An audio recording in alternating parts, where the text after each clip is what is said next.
ঘটনাৰ আৰম্ভণি হৈছিলে মই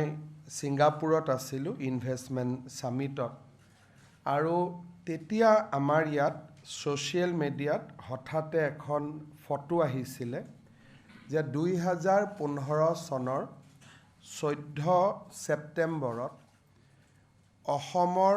নৱনিৰ্বাচিত সাংসদ গৌৰৱ গগৈ এটা ভাৰতবৰ্ষৰ যুৱ প্ৰজন্ম এটাক পাকিস্তান এম্বেচিলৈ লৈ যায় আৰু এই ঘটনাটো যেতিয়া মই দেখা পালোঁ তেতিয়া বহু দেৰিলৈকে মই আচৰিত হৈছিলোঁ আৰু মই নিশ্চিত আছিলোঁ যে ফটোখন ফ্ৰেম কৰা বা ফটোশ্বপ কৰা আৰু এই ফটোখন কেতিয়াও সঁচা হ'ব নোৱাৰে কাৰণ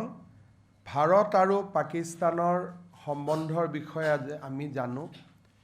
অপাৰেশ্যন সিন্দুৰ তেতিয়া হোৱা নাছিল কাৰ্গিল যুদ্ধৰ কথা আমি জানো আৰু কেনেকৈ আমাৰ অসমৰ জিন্তু গগৈয়ে দেশ মাতৃৰ কাৰণে চৰম আত্মত্যাগ কৰিছিলে কাৰ্গিল যুদ্ধত তাকো আমি জানো আৰু পাকিস্তানৰ এম্বেচিলৈকে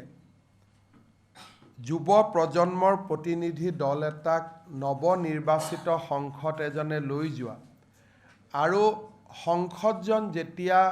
অসমৰ এজন পূৰ্ব মুখ্যমন্ত্ৰীৰ সন্তান হয় অসমৰ এটা সম্ভ্ৰান্ত পৰিয়ালৰ সদস্য হয় তেতিয়া সঁচাকৈয়ে ই এক আচৰিত হ'বলগীয়া ঘটনা আৰু মই বহু দিনলৈ বিশ্বাস কৰি আছিলোঁ যে সেই ফটোখন মিছা সেই ফটোখন সঁচা হ'ব নোৱাৰে